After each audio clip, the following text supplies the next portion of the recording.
Мен Адилова Зема 7-ші класста оқимын. Зема Манас. Манасқа деді балбаны, Хорасанның сырғағы, аралап бүлік салғаны, арстандарың ошондо Қытайға салып жаңжалды, ойғы түйгі түшіріп,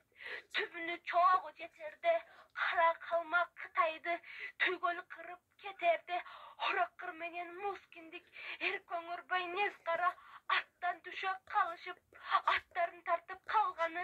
еркөңірбай ошондо мойна қамчы салғаны, ашыңа келіп күч қылып, айыпкер болып қалыпсыз, бұл айыпты кечіңіз, кечпес болсың айыпты, мынакей башты кесіңіз, таш тайынған қалмақтың төрөлөрү ошондо, тизеси жерге бөгөлдү, Есенкенден көргөндөй,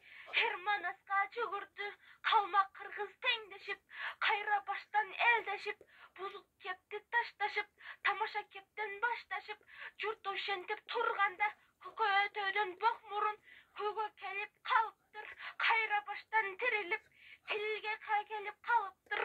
ойго тойго мааникер жүгүрөндөй болуптур,